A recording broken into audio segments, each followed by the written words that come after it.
second output isn't working on the crush side. I rebooted it, but I don't know if it could actually work or not. Stuff on the table, he lives. No, I did not. I'm sure other people have done this. I did not know you were there. Right. Somebody will do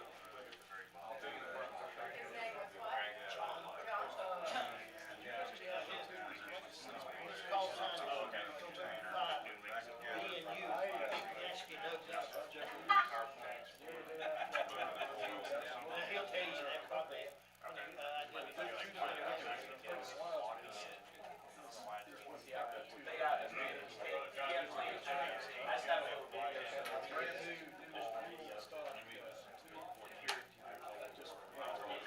Don't do that, trust me. You see that, and it's like, ah, I screwed that up.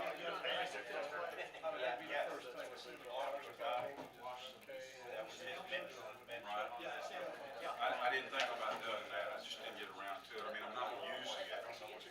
My intent was to have a base station and be able to do it mobile, but I've never connected anything mobile.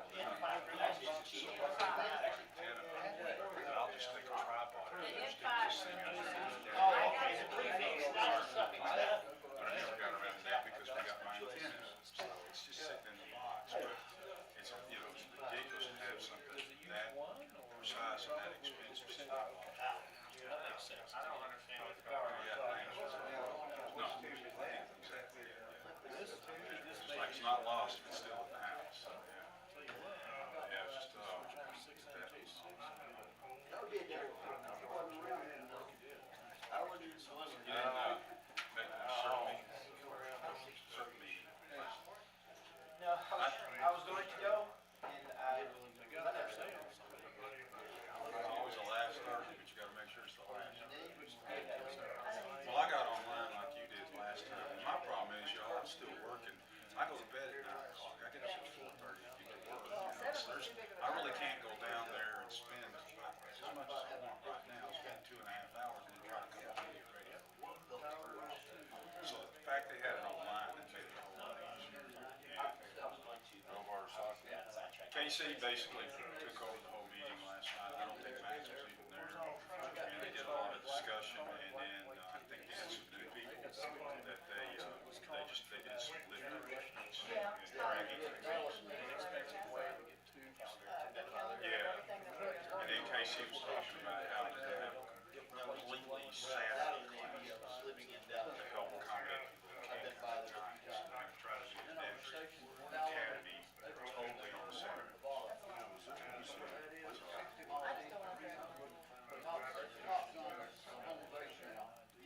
Well, yeah, I'm exactly like you, and then there's some issue when you walk, it's just where you go. I mean, I try to be there. Where they get there, I go in there and get out of there.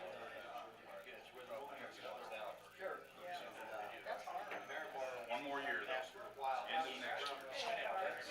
That's a very hard debt I need to pay off. I also pay all my sitting here. I don't think I have this. I think I've seen you a couple times. Yep. My name's Jim. Joseph. Joseph.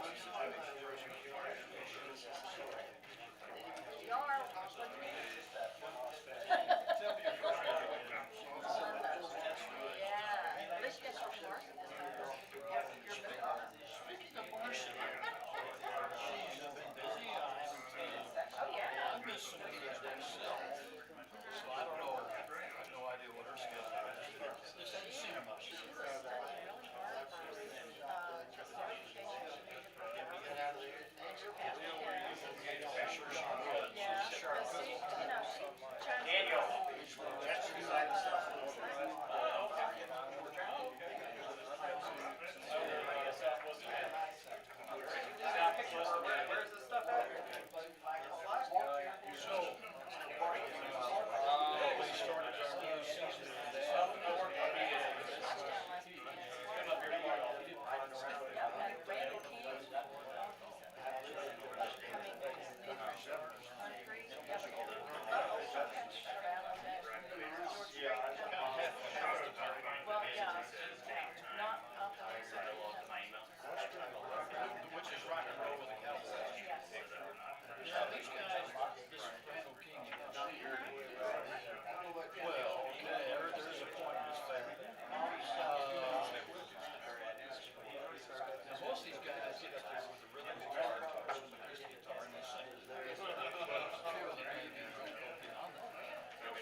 the top studio musicians. I know somebody. Because if you look inside the barrel, you can see some bench or some areas. But I have no idea which one is that. Has he got some, has he got some?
It ain't broke.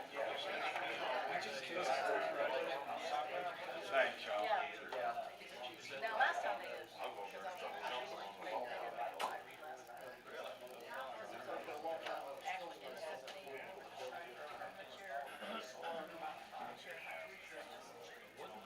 Aspiring musicians regard the siren reading.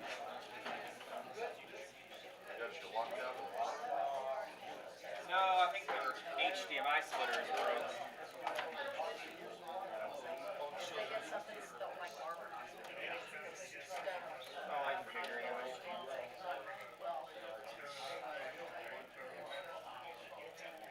So there is your composition kick off. So what if somebody wants to get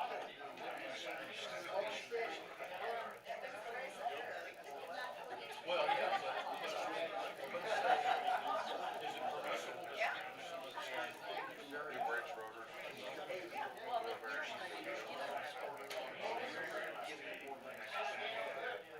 Yeah, you don't want that.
This is my truck. I got an extension for the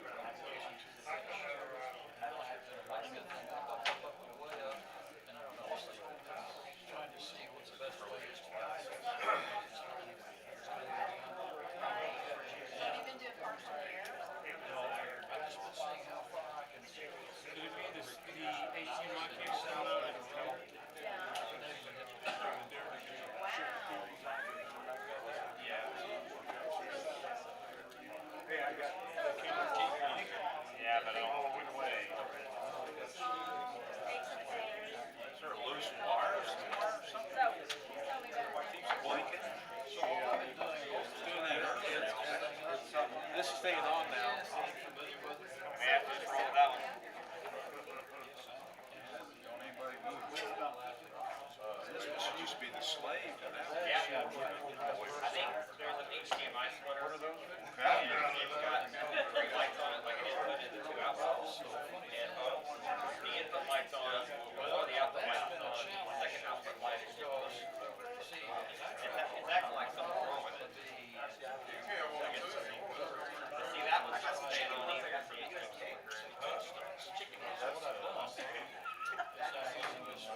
I don't know, I think there's At least something. that'd be different, you know, I can come back to. They didn't sex the dang thing, I think I got about a half and half on roosters. Those roosters don't like real eggs.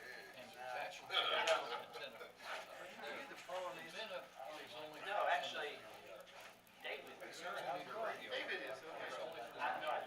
He's the actual. Okay, so. So, it's not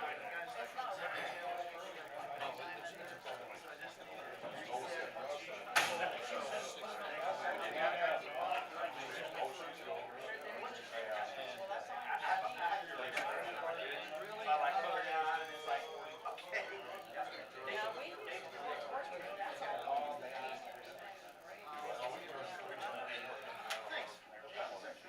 Can you get outside of the camera? Well, yours was a firmware. It doesn't work well there?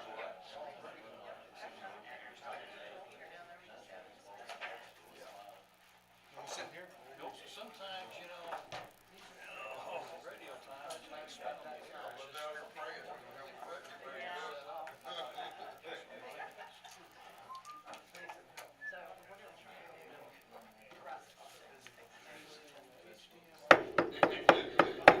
Good morning, everybody. Morning. I'd like to call this meeting to order. We all like to, if you all find a seat.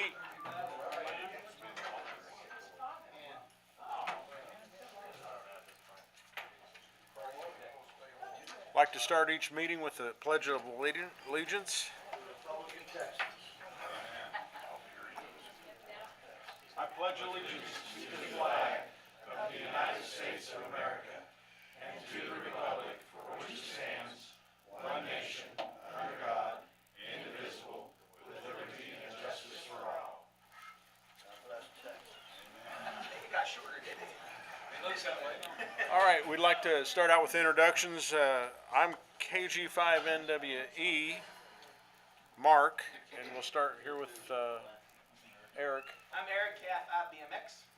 Melinda, KG5NWD. Jim, KD5UBG. Joseph, MJ0E. Johnny KI5EQA. Eddie, N5SUJ. David, KC5 BGW. Dan, WA8YYE. Adair, K5DYP. Ronnie, N5ZLU. Hans, KF7CJ. Chris Roper, no license. Okay, Tracy Roper. No license. okay. Rich, W0RZK. Leo, N9QU. Pepper, KI5IEQ. Joe? KI5OWA. Maury? Mark, W5UGQ. Daddy, W5UGR. Aaron, KI5RWR. Larry, KI5TB. JW5GBL. William, KG5. J. Gary, no license. Okay. Gotta fix that. Teresa, KJ5AQ. Ryan, KJ5BFY. Tim, W5BUL. Frank, N5CLP. Daniel, WB5G. Jim, WA5UMY. Rod, KI5KGC.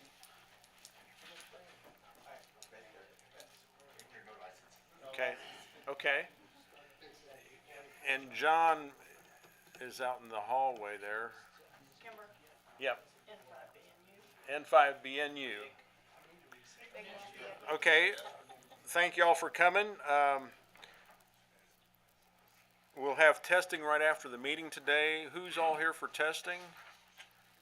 1, 2, okay, good. Is it tech or general or? What, are you going for the technician or No, he's got a call sign. General. general? Right. Okay, Any VEs available? Oh, wait, thank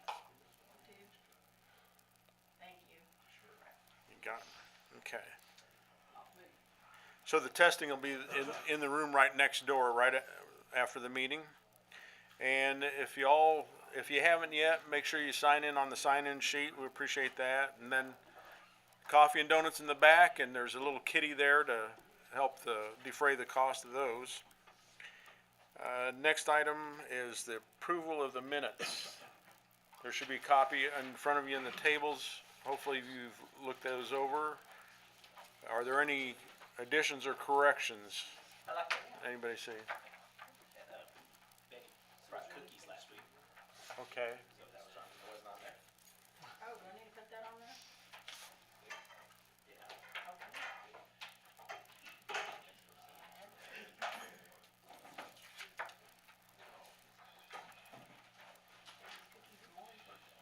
Oh, it's my birthday too? That's why she brought cookies. Oh, that's why she brought cookies. Did not know it was his birthday. It was just a happy birthday. Any other corrections or additions?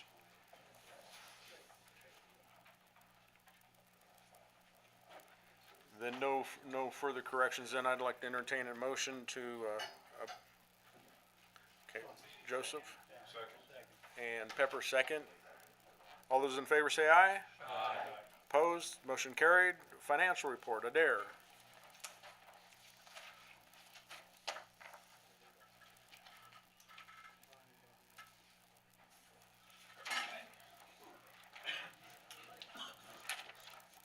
Good morning. Morning. You'll have to excuse if this TV doesn't act right and we can't get that one to work. So hopefully everybody's got at least one copy of this on the table too they can take a look at. So we've had a little bit of activity. So the month of August we brought in a total of $252.44. Of that, $192.44 was from membership dues and a $60 donation. So we appreciate that.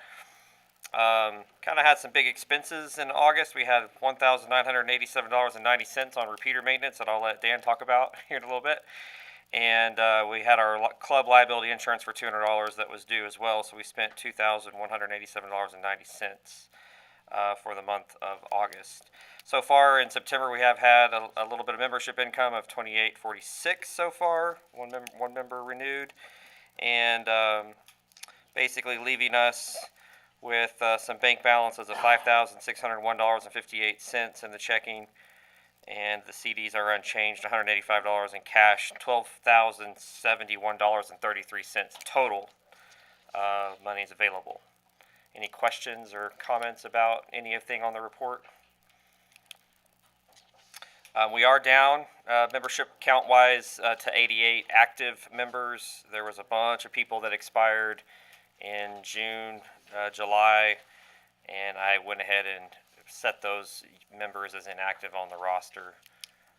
But I did send emails to everybody I could to see if we could get membership renewals, but didn't hear from anybody. So, any further questions, comments, approvals? I know the big expense will probably be Dan's responsibility to cover. So I'd like to entertain a motion for approval of the treasurer's report. Eddie, then I'm sorry, Rich. All those in favor say aye. Aye. Opposed? Motion carried. All right. All right, financial. Committees report. You're an asshole. That's positive. See? Dan, we'll start with the van report.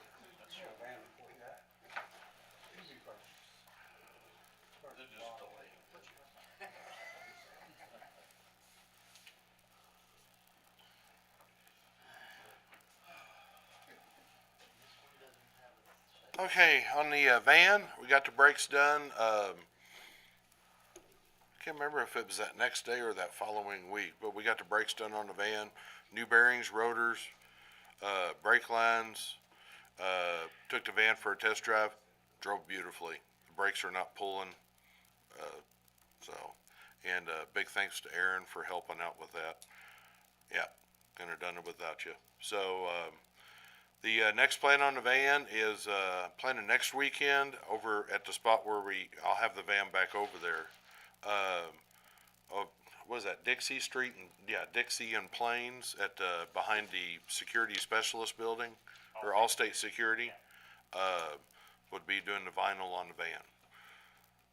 It's predicted to be a nice hot day, so let's stay hydrated while we're doing it, but the warmer the better. That'll be easier to get that vinyl off. So we'll get it all off, get it wiped down and put the new vinyl on it. Shouldn't be that hard with the heat. It should come off pretty good, so. David, what time are you planning? What time do you think would be good?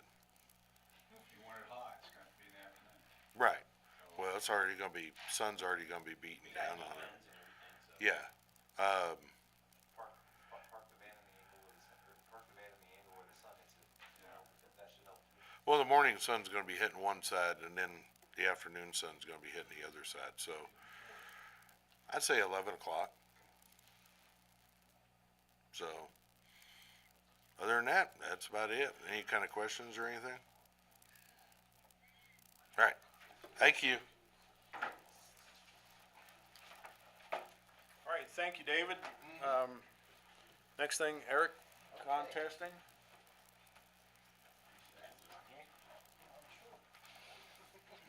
Hi, I'm Eric, KI5BMX, and if I can get my phone to work. Okay, we are now in the month of September, so we're starting to get into the season of the QSO parties. Going on right now, we got Colorado. They're out and about. And Tennessee starts on the 4th.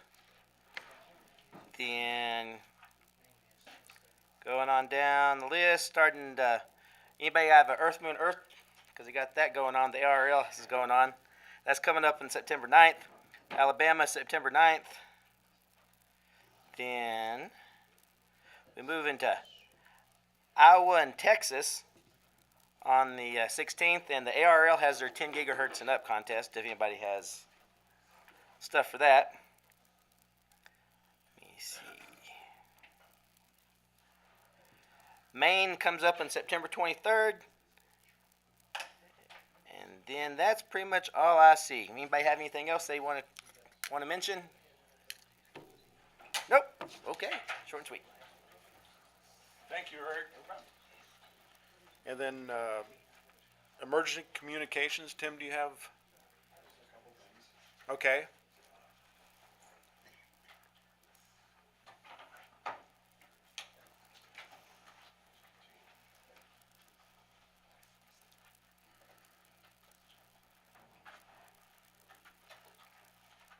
I'm Tim, WB5BUL. I noticed up there on the board when or on the TV when it does work, they're talking about the Panhandle Regional Emergency Preparedness Conference. That's September 21st. It's a Thursday from 8 to 5 at the Amarillo Civic Center. We went last year. I think we've been other years. And are you planning on having the van there, David? Planning on having a van there. I can't guarantee I'm gonna be there, cause I'm a man down and work has been hell. A pain, okay. So I can't guarantee I'll be there, but the van, yeah. Okay, I plan on being there, and I hope somebody else is there too. I know Raymond was there last year, but I think he's at a high school reunion. His, 100th reunion or something like that? Pick on a man when he's not here. Well, he'd do the same to me, so I'm just returning a favor. Yeah, I guess so. Yeah, put that in the minutes. Thank you. And another thing, I want to remind you of the income meeting we have at the Red Cross Monday at 6:30. Then we have a income net every Tuesday at 8 o'clock. It's on the 444.2 repeater. You still gonna do it with the holiday here? I assume so. I haven't heard different. So we can just, we'll just see. I haven't talked to anybody different about it, so I haven't talked to Marcy, so I think she's working today. Any questions? Good, thanks. Thank you, Tim. All right, repeater committee report. Time for everybody to leave?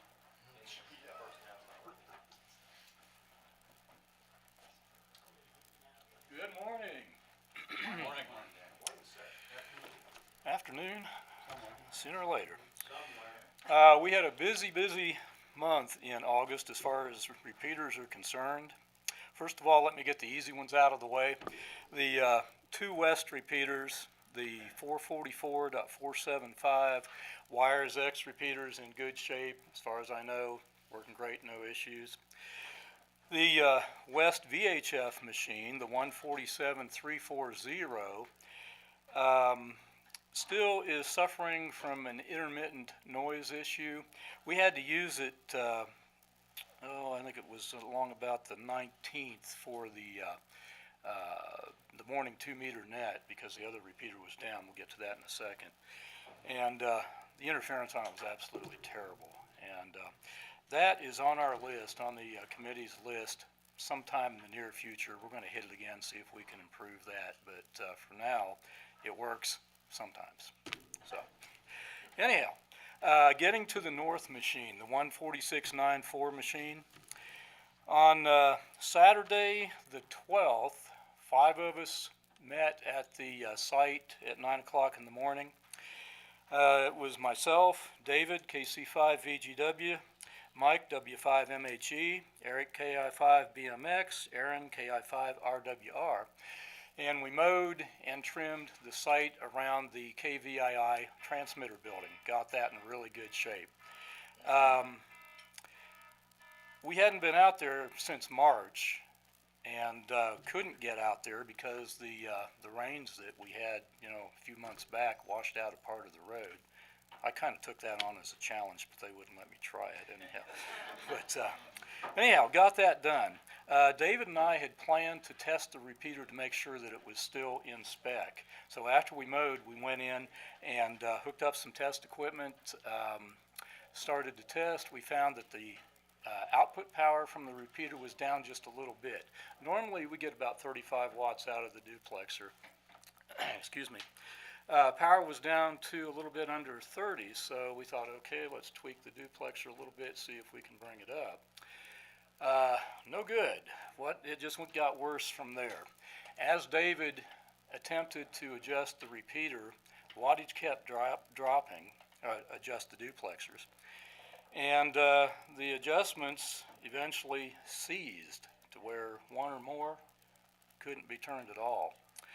Let me give you a little history on that duplexer. From what I understand, that duplexer was there in operation when I first got involved in the club, and that was along about 1994. And from at least one source, I'm told that it was put in operation along about 1985. So it has lots of hours on it. Anyhow, it wound up that we were only able to get 7 watts out of the repeater, which is certainly not acceptable. Gave our buddy Chip, N5LTZ, a call, and Chip very, very kindly mentioned that he has had 2 VHF duplexers. One of them, the very same model, is the one that was defective, only the one that he has only has 4 hours of use on it. And he offered to let us use that duplexer, until something else could be done. So anyhow, 5 of us packed into my Jeep, went out to Chip's, and got the duplexer, installed it. It tuned up perfectly. I mean, it was textbook. Output power from the duplexer at that point was just under 40 watts. Receive sensitivity was very good. It was working great. That was Saturday the 12th. About a week later, on the 18th, we got a call from Zach Davis. Zach is the chief engineer at KVII, and he informed David that a part of our feed line on the tower had come loose and was blowing in the wind. And at that site, the repeater was still, at that time, the repeater was still working. Didn't appear to have any issues as far as that goes. David went up there the following Monday, the next Monday, took some photographs. Adair, cool. This, you're ahead of me, that's great. That is our feed line. Oh my gosh. Okay. Now, to give you some perspective on this tower is huge. 1,600 feet to the top of the tower, and then the KVI antenna itself is another 100 feet on top of that. Each of these painted sections is 100 feet. So, we've got more than 150 feet of our coax just, blowing freely out there. Our antenna is right there at 550 feet. That is a DV224E antenna that is a little over 20 feet tall. And if you will, Adair, go to the next picture. In addition to the feed line being loose and blowing off the side of the tower, we also, I'll tell you, yeah, here we go. Yeah, zoom in, here we go, right up here. We also lost at least a couple of grounds. Normally there would be grounds from the coax itself to the tower. A couple of those had broken off. Okay, hold it there. Okay. Minor technical glitch. Okay, this is the feed line here. It appears white because of the sun reflecting off of it. You can see it's snagged on one of the guy wires at that point. Get real quick here. It also is sort of behind these antennas. These are cellular antennas, those panels. I'm not sure if that's T-Mobile or who. We were a little concerned about our feed line perhaps doing some damage to those, but fortunately that didn't happen. Okay, Adair, if you'll move a little further up so we can see the, okay, this is our antenna. Again, that's about, it's a little over 20 feet. This dark spot here is one of the tower climbers. That's definitely a young man's job, believe me. Those guys, takes them about 20 minutes to a half hour just to get from the ground to that point before they can even begin their work. That's really a lot harder than it looks. This guy had two very large tool pouches on his back and around his waist, and by the time he got up there. Now the feed line runs from the antenna. This is the south leg of the tower. Runs across to the north leg, comes down, and normally go clear to the ground. That's okay. And it broke loose just above the dishes, and right in this area here. Okay. At the time that we realized the feed line had come off again, the repeater was working okay. That was, let's see, Monday when we got the pictures. Let me get my notes here. Tuesday, I turned on my HT at my house. I live in southwest Amarillo. And normally I use the HT as, just a real quick gauge as to how well the repeater's working. And I pretty much would normally receive it at full scale and be able to get into it with a 300 milliwatt signal, my HT on low power. I could not hear the repeater at all. I attempted to key it up on 0.3 of a watt, nothing. Turned it up to 5 watts, still nothing. I walked around my house doing one of these things, kind of looking for the sweet spot, and eventually did hear it. And at that point, it was very noisy and just 2 bars of signal strength. So at that point, I called, made a few phone calls, talked to David, talked to Adair. We went up to the repeater site, did an inspection and some tests. Walked around the site, kind of deciding what to do. I was toying with the idea of taking the repeater off the air. First of all, it wasn't working worth a darn. Secondly, I was real concerned about damaging the power amp. If the feed line were to become shorted or open, that would not have been good for either the repeater itself or the duplexers. So I made the decision after talking with Mark to go ahead and turn it down. That was at about 2 o'clock Tuesday afternoon, the 22nd. So I also contacted, the tower crew at that point, and tried to get them to come out as soon as possible. They had an opening for Thursday, which would have been the 24th. So we set that up. Later that day, I got a call from them, and apparently they had had a cancellation. They were able to come the next day, which was Wednesday. Woohoo. So anyhow, they showed up Wednesday, climbed the tower. Before they did that, they swept the feed line and antenna. The sweep indicated that we had a fault at about the 430-foot section, which is up there. So roughly about 100 feet or so below the antenna itself, and that was slightly below where the feed line had come away from the tower. After they got up to where they could inspect the feed line a little better, they found a spot that had been weatherproofed and wrapped, and removed the weatherproofing and found two connectors there. So apparently at some point the cable had either been spliced or perhaps it was originally two pieces of feed line. I don't know, that goes back before my time. So they took that apart, and just to the eye looked okay, but just to be sure that everything was covered, removed the connectors, cleaned them up, reinstalled them, put it together. That fixed the problem, believe it or not. So they weatherproofed it. We did a quick power test, re-swept the feed line, everything looked good. They then dressed the feed line back in place, fixed the grounds, and we were back on the air. We came back up on the air at about 4:30, so overall the site was off the air for about 26 hours. They did mention that feed line needs to be replaced. I don't know if you guys have ever priced 7/8 inch feed line, but it's somewhere in the neighborhood of $8 a foot. We're 550 feet up the tower. There's another 100 feet or so, I'm sorry? 60 to 80 feet, from the tower across the cable tray to where it goes into the building, so we're talking 650 feet, give or take. So just the cost of the feed line is $8 to $10 grand.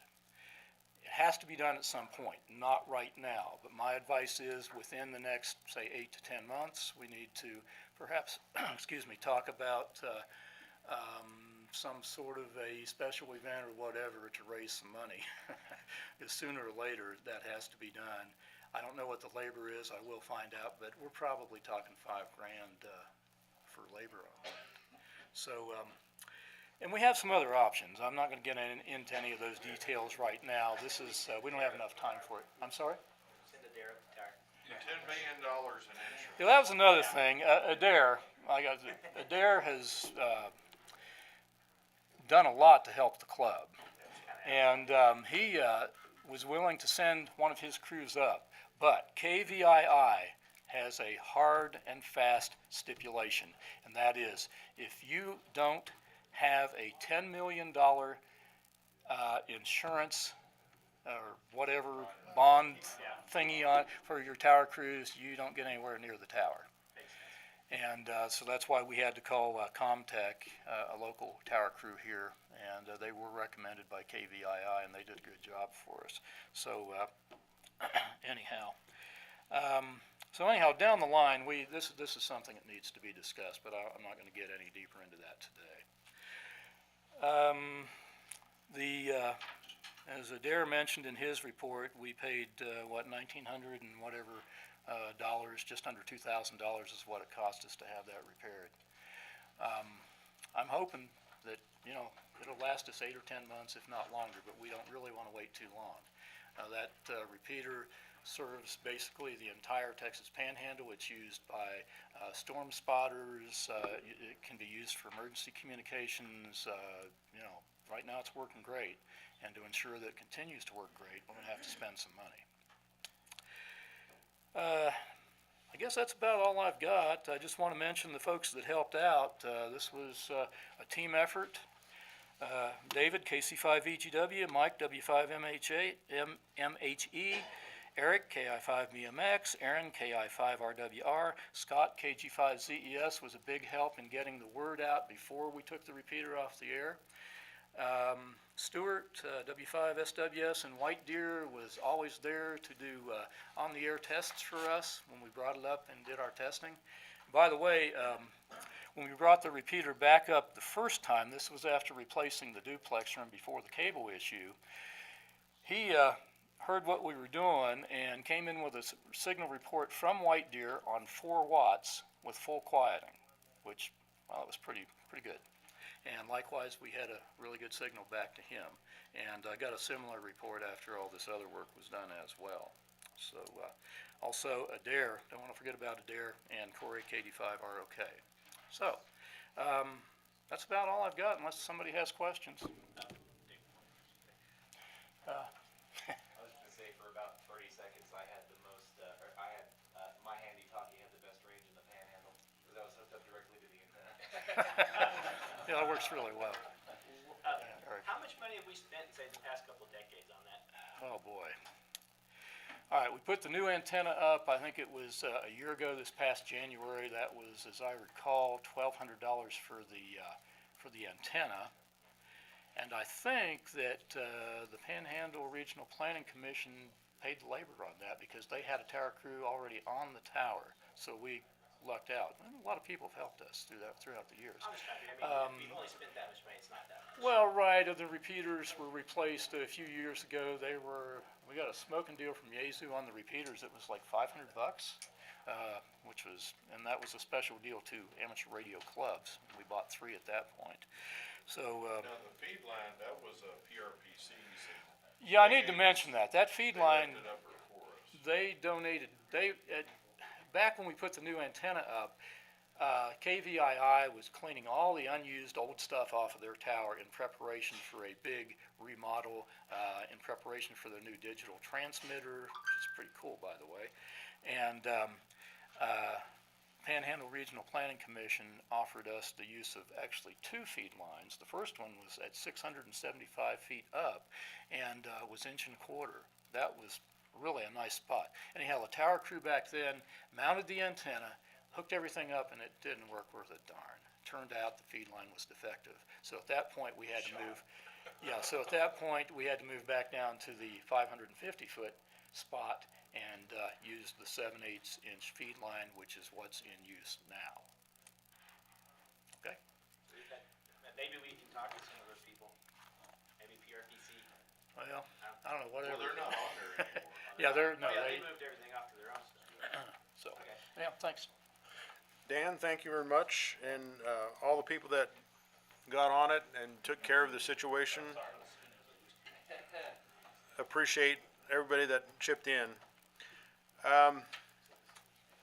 Moving on from the repeater report, normally the club, whenever we have an expense greater than somewhere around $200 or something like that, the club has to approve it. But in this circumstance, we had really no choice. With the liability of the feed line being loose, we needed to do something immediately. So with that being said, what I would like someone to make the motion to approve the expense for the tower crew to repair the feed line for the $1,987.90. David, who seconded it? Daniel? Any discussion on it? I think Dan covered everything pretty well. Those all in favor, Derek? Well, I was just gonna mention, Dan put a lot of hard work into that. He made a lot of phone calls over the last 2-3 days, so, kudos to him for putting in that effort. Was a big expense, and I think if anybody's been around a while, they probably thought, why do we have so much money, just sitting around not doing anything? Well, it's kind of for stuff like this. So luckily, I have, in our budget, I've essentially allotted some various monies to different things, and I had like $2,200 sitting around for repeater maintenance, kind of split between the 2 repeaters, and essentially we just kind of swept all that together and paid for this. So it really didn't hurt the budget at all. We just now need to build up those funds back in those repeater maintenance categories again. But other than that, I'm glad we have the money to cover it. The disappointing part was it'd have been nice if we had some new feed line. Maybe the guys could have just put up instead of having to fix the old stuff. But I'm glad that it seems like everything's working better now. So I just wanted to make that comment. That Dan really did a lot of work and a lot of legwork and a lot of back and forth to get that done. So thanks for having me. Thanks, Adair, for that. Any other discussion on it? Then I'd like to call the question. Those in favor of the expenditure, say aye. Aye. Opposed? Motion carried. Thank you, everyone. With that being said, we are extremely fortunate. We probably don't talk about this enough, that KVI lets us have the repeater on that location. I mean, if we had to pay for that, we'd be spending way more money than we are. So, with that being said, with the need for replacing the feed line, we're going to get an executive committee and come up with some suggestions of how to fundraise and move forward on this and when to get this feed line replaced, since it's such an important site. So, Question. You said that there was a spot up higher, 600. You're gonna get a new line. Go to that higher spot and make a better, higher altitude. there's a caveat to going too high. You can mess up near function of the repeater, so you actually don't want it too high. You start conflicting with other, yeah, and then feed line loss. So where we are right now seems to work really well. Plus more expensive when we buy a feed line, it's going to be a lot more expensive. So that was a thought there, Bill, but so far we'll probably just stay where we are. And Works, keep it. yeah, all right, That's also what we have on file with the SEC at this point. okay.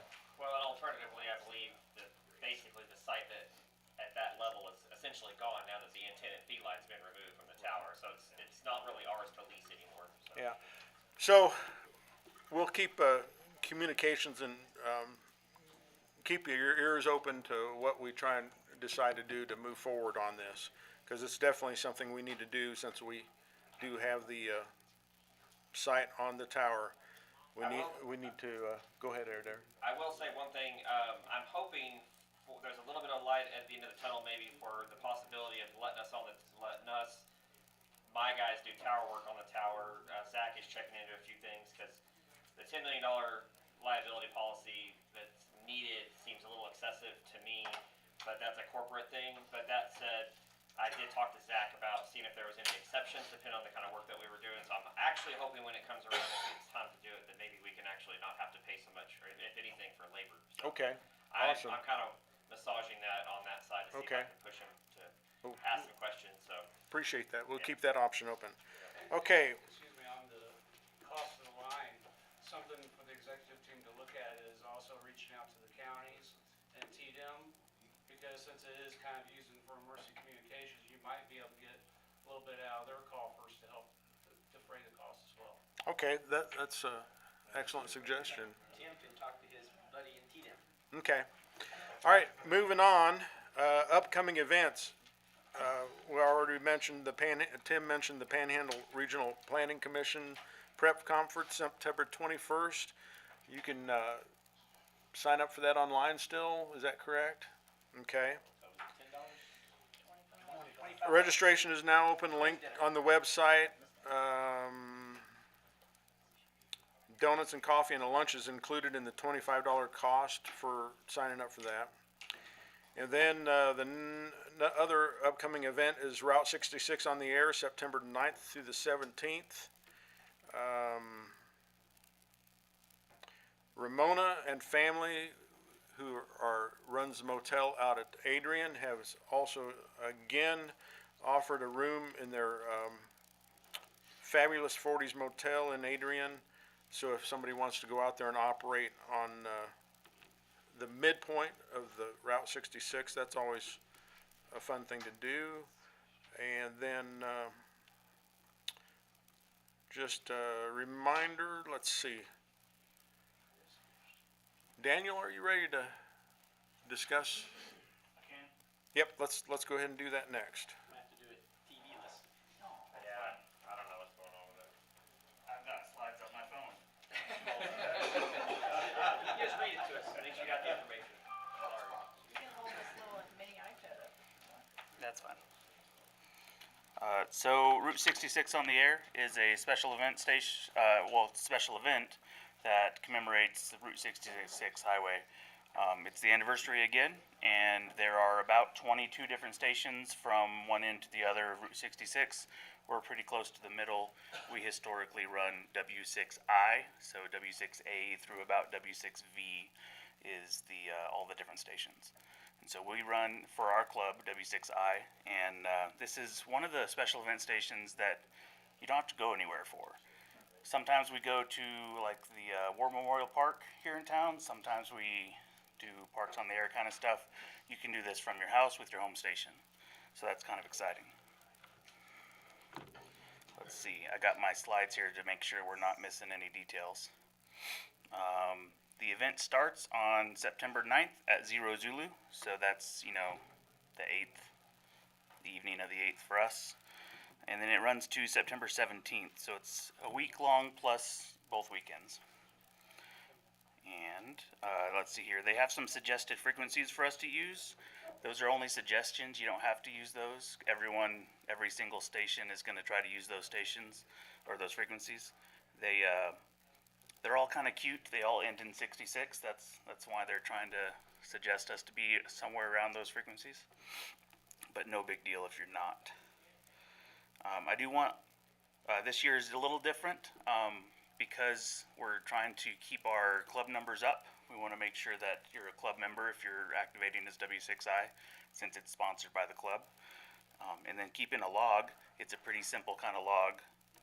The call sign you worked, the date and time, the frequency, and the signal reports. And who you are, because we've got a lot of people going to activate as W6I. Any standard logging program will do that. Any free program will do that much. Please send me digital logs. I've got my email address on the website, so you can send them. And then the presentation has some pictures in it that obviously you can't see. So there is a post on the W5WX website. If you scroll all the way to the bottom, you can see this lovely PowerPoint that the TV is not showing you right now. And you can see pictures of different QSL cards that the W6 stations have done. You can see pictures of us in Adrian past years, and then all of the details of the information that I've said are right there in case you don't want to write it down right now. We do have signups. Don't worry, it's not this big deal. It's an Excel sheet. It's linked in the exact same place on the exact same post. What that Excel sheet does is make sure that we're not stepping on each other on the same frequency and mode. And so that's the only reason that's there. You can go up there anytime for the next couple weeks, put your call sign in, even if it's right then, right there. You can just go see if anyone's using the call sign. If you want to use W6I, feel free to put your call sign right in. Is there any questions about any Can of I that? add something in about the van? Yeah, go for it. So the van, I plan on having it out there some at the Route 66 in Adrian. That's depending on my work. If it's not gonna be out there, it will be over at the Allstate Security, out in the back. And it's easy to set up back there to run HF on. Yeah, so when you said you were going to be putting new stickers on it, I was wondering if you were also going to play a little Route 66 while you were out there. Get the mic cord to let me out there.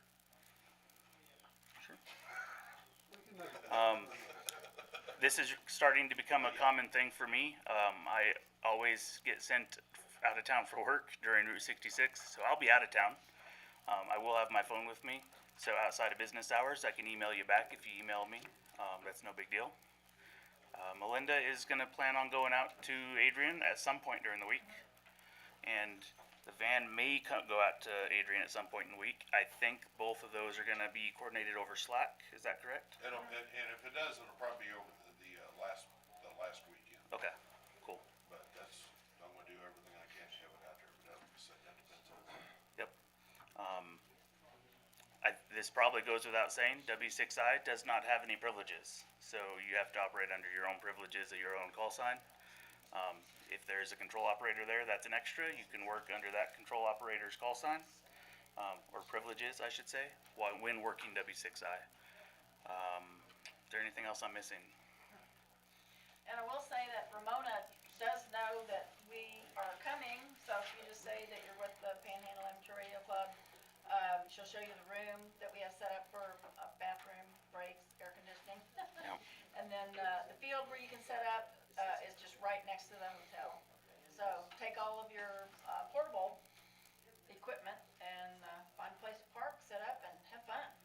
sending y'all with a portable hex beam if you want to play with that while you're out there. Then hopefully you have enough people to keep it upright. I did see 2 questions in the back. Who wants to go first? Frank? Was there a requirement that they didn't wanna have 2, like W6Is on 20 meters at the same time? They can be different modes, like Mhm. T8, CW, SSD, but not 2 SSDs at the same time, not 2 CWs. Was there a requirement like that? So it's not written on their website, on the whole events sponsors website. I have reached out to them multiple times to ask them that question. They've never responded. However, Ed, one of the previous folks who coordinated W6I specifically, did enforce that. And so we've maintained doing that since Ed had started. It's just a way to, we've got plenty of frequency mode combos. We're just keeping people off of 20-meter sideband if someone else is on there, or 20-meter digital if someone else is on there. But I mean, with all 3 modes, you could have 3 peoples on 20 meters at once. So historically, I've looked at old sheets that we've had. That's never been a conflict. Like, there's never been a need to put more than a couple on there. If somebody's done this a few times, if you're gonna do it, please put your time you're gonna work on the spreadsheet. It's really, really helpful. Because then some of us that wanna get on, if you're already on there, we'll go to another band, we'll go to another mode, we'll do something like that. It really helps. Yep, and hopefully there's some flashes of a spreadsheet behind me. Maybe not. The spreadsheet is every half hour, so it's half-hour time blocks. And I've got it set up to gray out each cell after that time. And so it's pretty easy to find the current time that it is, based on the color of the cells. And so that'll, as time progresses in the event, you'll see those cells start to get grayed out over time. So that was a fun little side project. Frank, do you have a question for? One thing about the log sheet, if you put your call in and you think you're gonna work like a week ahead of time or 2 or 3 days ahead of time, if for some reason you can't do it, go in there and take out your call so it doesn't leave that spot blank with nobody there when somebody can't get in it. Yeah, so don't reserve a time slot if you know you're not gonna use it. Can't make it, delete your call out of it so somebody else can get in. And also, whenever you do your logging, be sure and put your call as operator. Because whenever we go through the QSL cards that people send in to us, there's some on there that we had help trying to figure out who made the contact to be able to give it to that person to send the QSL card. So we need the operator call for sure on there. Yeah, that is an excellent segue for something I forgot. Thank you. If you don't keep your call sign in the activator log, I don't know who to give the prize to whenever you make the most contacts. Which has happened more than once, unfortunately.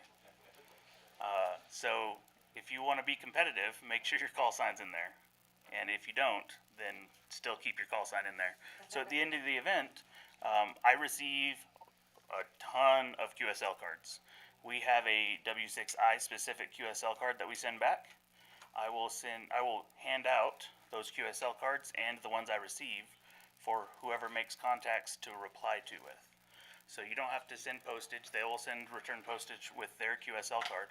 But you get to keep all those QSL cards that get sent to me for you. So that's exciting. You end up getting a lot of QSL cards from a lot of fun places. And then you could also work the different W6Is or W6 stations as well and get their QSL cards as well. What's up? How long did it take you to find me last year? Remember, I had a problem with that where it was the name of the computer I was using instead of my call sign. Oh, I don't know. We did eventually figure out which contacts were yours, but there were some contacts last year that we never figured There was out. some that was on the desktop. There was desktop something. I think Yeah. it was you at the Red Cross Center.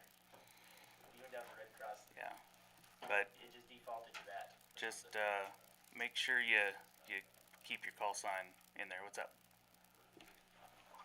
On the digital side, we put CQ What will it be? W6I. Oh, okay, you're not gonna put, like POTA or, well, it won't be POTA. Well, it won't be POTA. That's the question. So it's very common. So all 1x1 call signs are special event stations.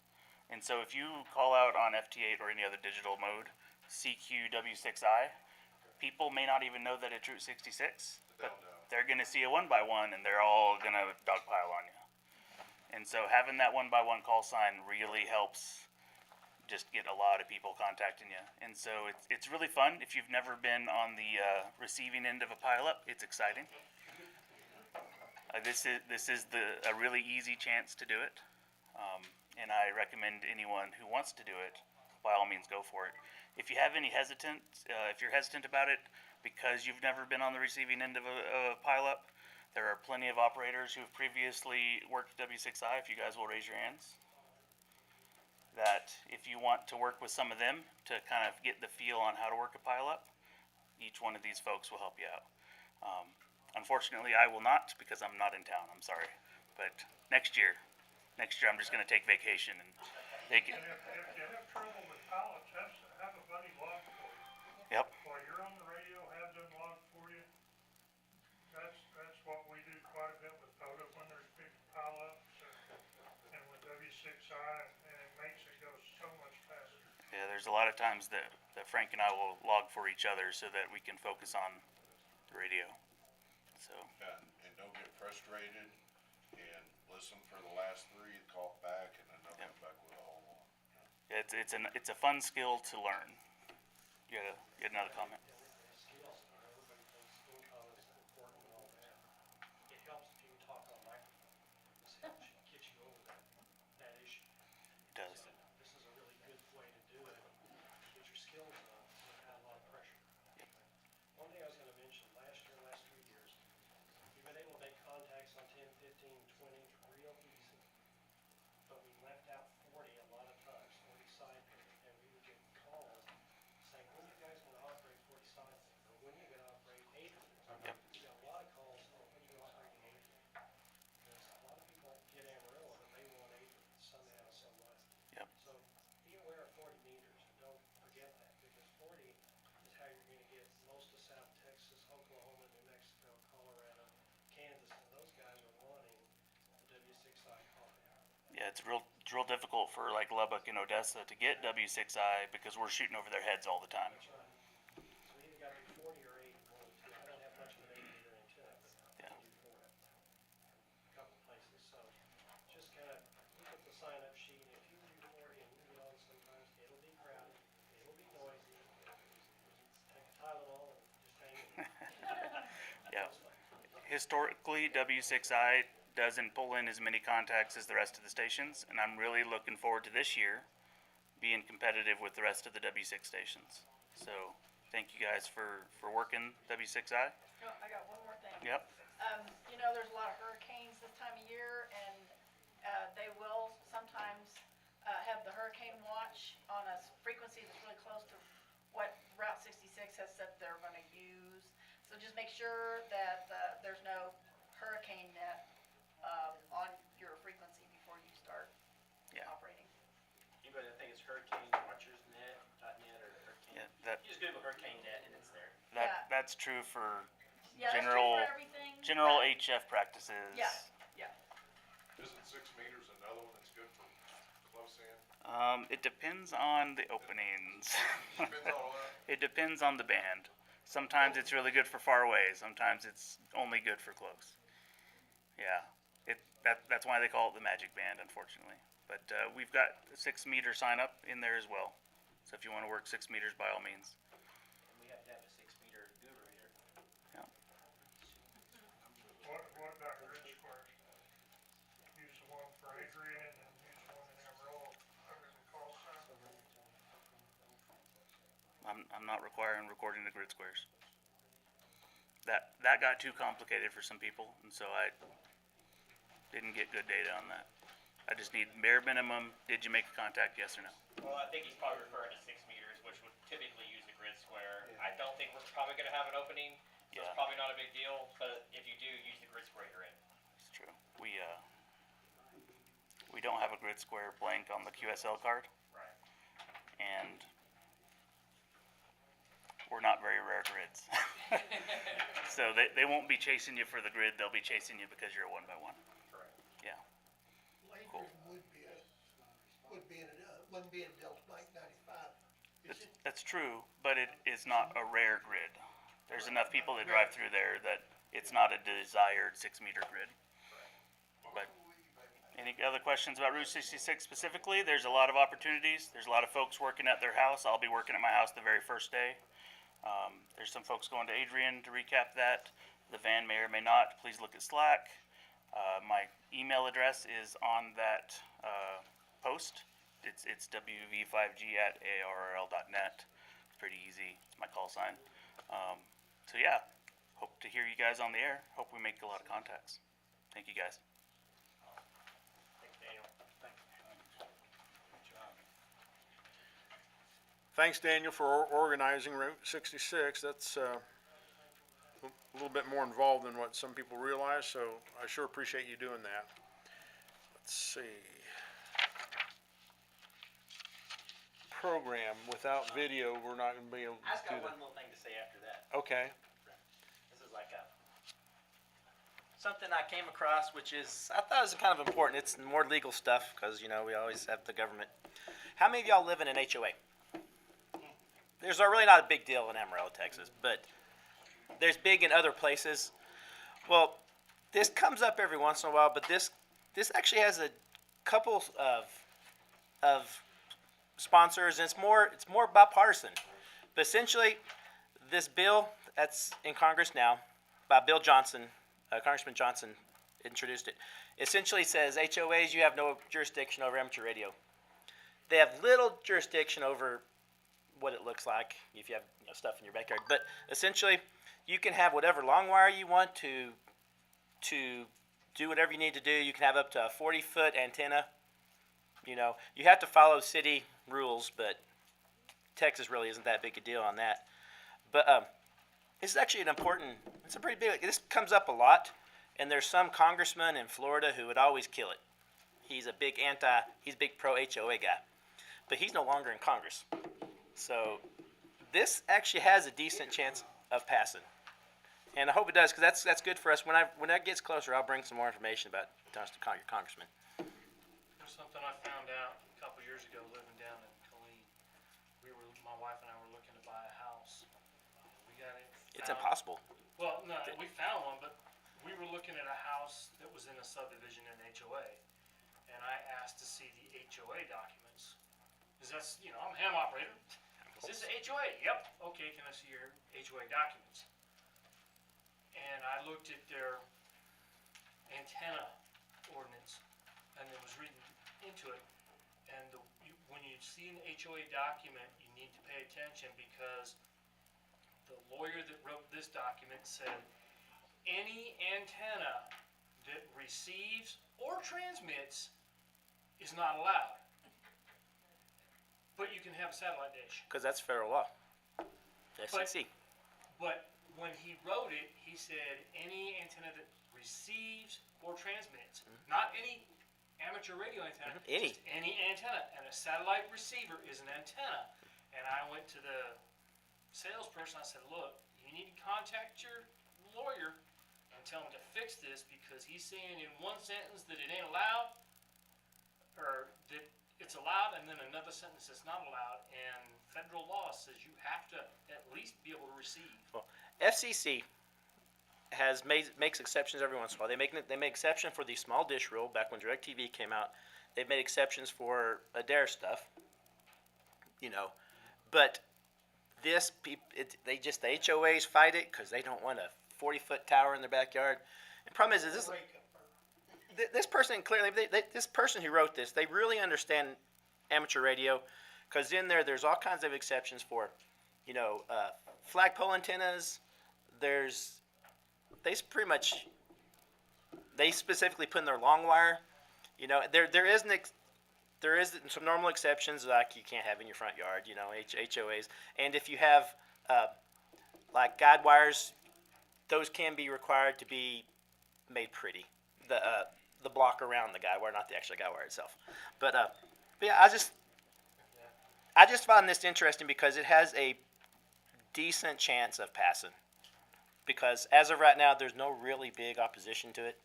Now the HOA people will probably send their people after it, but hopefully people stay straight. Did you, when you were looking into this, did it say anything about deed restrictions? Yeah, it overrides HOA deed restrictions. And HOA is not a deed. I know, but I'm talking, HOA is a covenant, blah, blah, blah, written into the, HOA is an agreement that a bunch of people get together and do. but it's in the deed. Deed restriction is when the property is sold, what restrictions did the seller put Yeah. on the property? And I do believe it goes after deed restrictions too. HOAs are aggravated, deed restrictions are like, So what the legislation actually does is it modifies a rule called PRB one, and it makes PRB one apply to HOA covenants and deed restrictions. Yeah, application of private land use restriction. Yeah, that's specifically. that's when the fight will become. It may not be Congress, but the states, we're now gonna see if the state versus federal issue. Says a private land use restriction that prohibits, restricts, or impairs that has a lasting effect on the prohibition, restricting, or impairment of amateur radio operating from operating, installing, maintaining any amateur radio station on the property, subject to the control of the amateur operator, may not be adopted or enforced except as permitted by subsection B, which goes into the, it's like follows the PRB thing. And this one actually, this one starts limits the types of, but it clearly says radio towers, you have to follow governmentally adopted building codes. So the HOA can't just say 20 feet. If your city says you can go to 50, you can go to 50. But that's it. Well, then the HOAs will start saying, well, it's interfering with people's insulin pumps.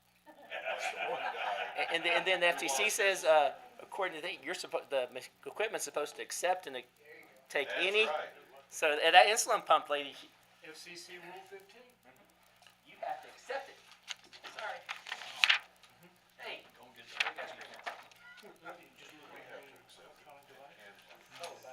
Any other new business anybody needs to bring up?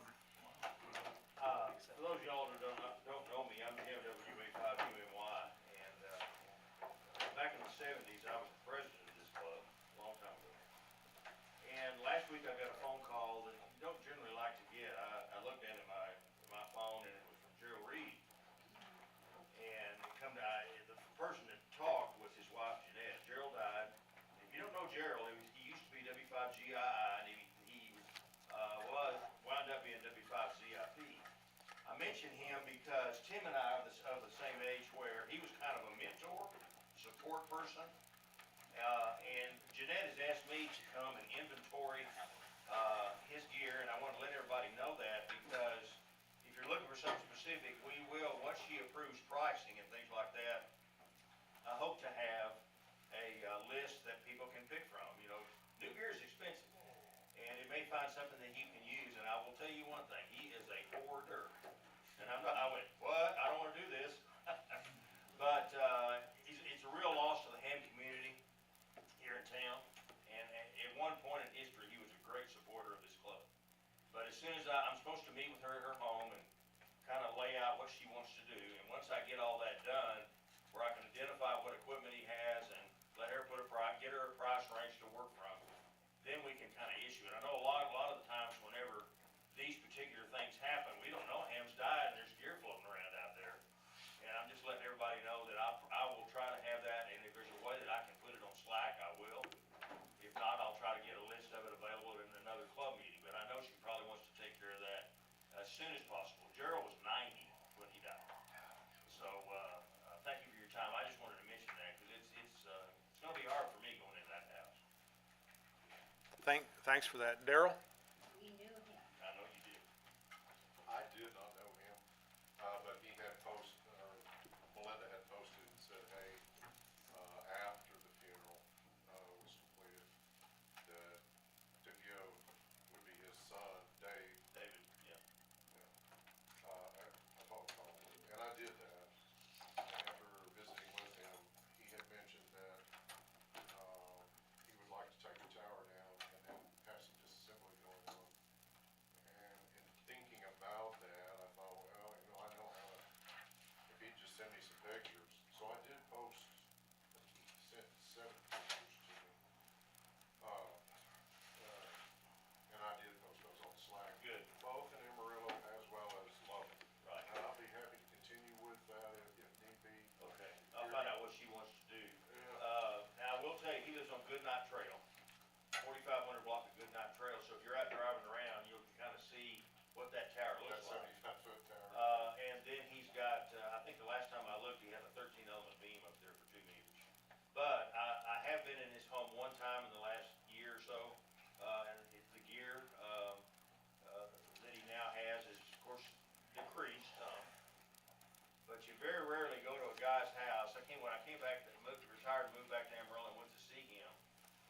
walk in and I made the mention of, you know, I said, I'm gonna get me a mobile antenna. He gives me an entire set of Hustlers. I said, how much do you want for these? Get them out of my house. All right, Gerald, fine with me. But that's the kind of guy he was, you know, good fellow. But I will keep the club in line with what's going on. Darrell? One more thing, I don't do any of that, but, Dave had mentioned as well that he, did RC stuff. He does. So he had some of that kind of stuff. Right. I knew Brian Holloway, he flew the, you know, he built the ones he had, and I think some of y'all saw it out there at the, field town. But, he has some of that kind of stuff as well. I don't know what he has or anything about it. Yeah, I don't But know. That's why I need to talk with her to see what for she people that are interested, that would be something else to think about. That phone number is posted on the Amarillo site, is under, let's see, that channel is, Buy, sell, trade? huh? Yeah, I think I saw it on buy, sell, trade. It is. On the Buy, sell, Slack, trade yeah, or something, Slack. and then on Lubbock's is, I don't remember, I've got it here. Yeah, Okay. it's about Lubbock. They're both. Anybody has not signed in? I have. Golly, y'all slacker. You're like here, like when the door opened.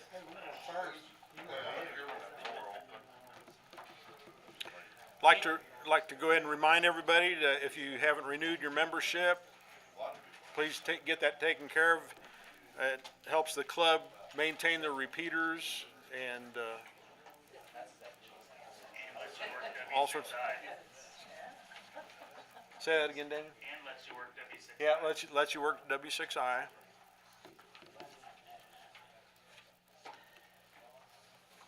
Again, you said one by ones are great calls. Try stroke light. I operated that for about 4 months and then got my Iraqi license. You talk about pileups. You were everyone's best friend, I'm sure. Oh my God. The Elmer that I had while I was there the second time, he's like, it's gonna add 10 dB, about 1,000 miles to your range. And I didn't get much from America, just because it was opposite time zone. Okay. But I got nailed by Japan, and I had 10, 20, and 40 mile wire facing north-south. So I'm catching Japan off the end, and I got smashed by Okay. Japan operator. Anybody got anything else that we need to discuss while we're waiting for people to sign in? Try and remember when you walk in the door to go ahead and sign in on the sign-up sheet. Yeah, but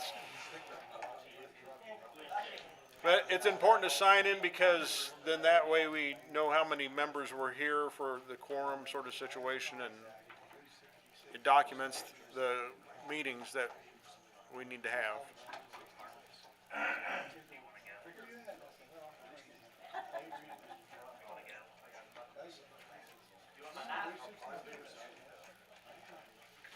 Who else needs to sign it?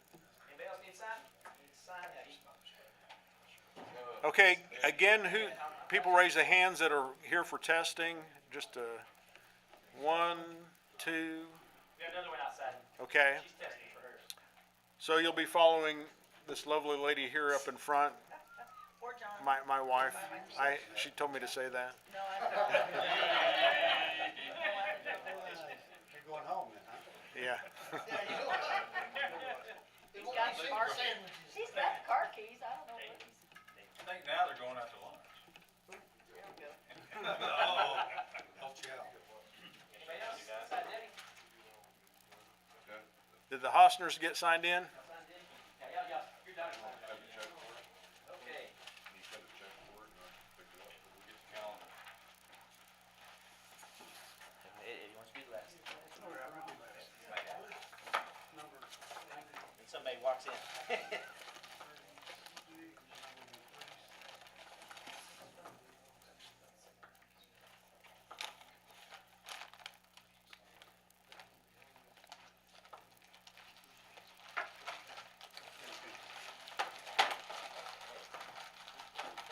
One to 37.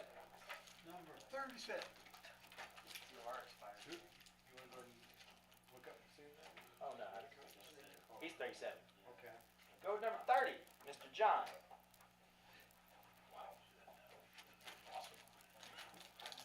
Being in honor of Route 66.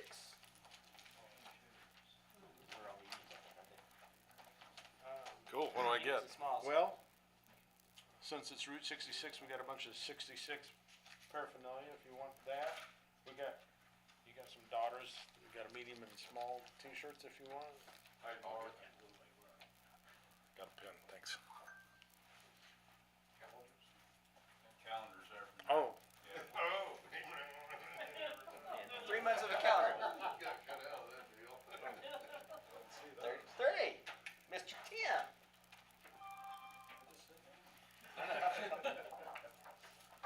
He probably needs that, since he can't remember the band plan. yeah. You said you can't remember. Oh. Is it band pack yet? Here's what you need. That way I'll control. There you go, it's big letters for a spell plug. Zoom Road number 3.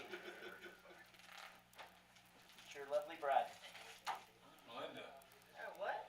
you got it? What? Yeah. Pitch to his mic. One of those 66 things. You take Mark on. No, you can pick. You can pick. Well, what are you going to do? Go ahead and draw another. Leo Coleman, Magnet. N9QU. What's that?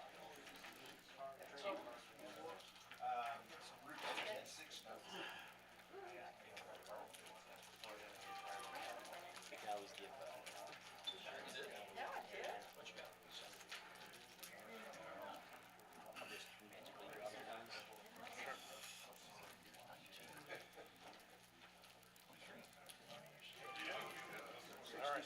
magically draw their names.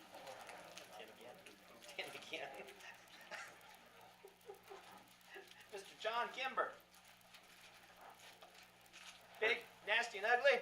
Get out there. You won.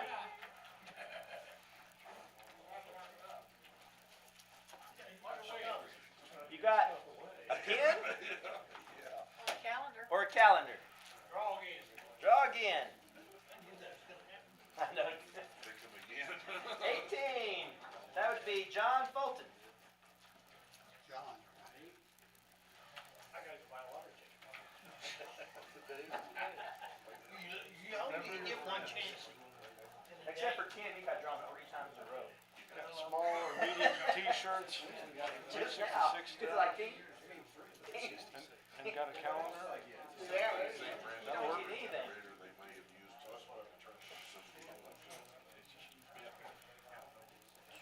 Seven. Annie.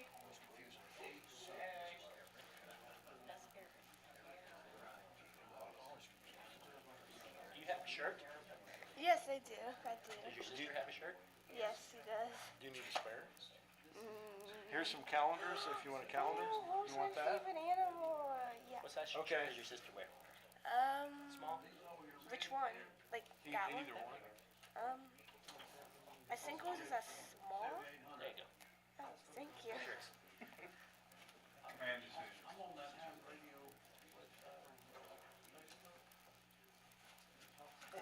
And Dell, you won. Your name got drawn. I guess that's what I get for living right. What are our choices? You can have a pen, a calendar, a blue angel, plain without the back end. The girls didn't take a calendar? Yeah. Oh, they did? I was gonna say, I'd be surprised if they didn't take a calendar. And they got shirts too. Oh, they got shirts too? What else we got here? Pens, magnet. A magnet, is that? I don't think that's right. Oh. We'll take the magnet. You can always use a magnet, right? Thank you. That goes to Joe. Ronnie, what are you doing with that? Joe. Yeah. Oh, you are? Oh, you got it. I need to get a lot of those tickets in. There's calendars, a little airplane if you want it. All right. Number 4, Lucky Mari. Just Mari.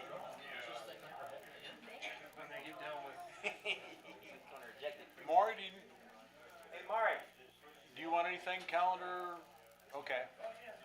I figured that, but we want to ask anyway. Well, Mr. Dan, see, pays to be, Shirt, what's that shirt? Small and small medium. and medium. No kiddos or anything? Yeah, Medium maybe? Medium.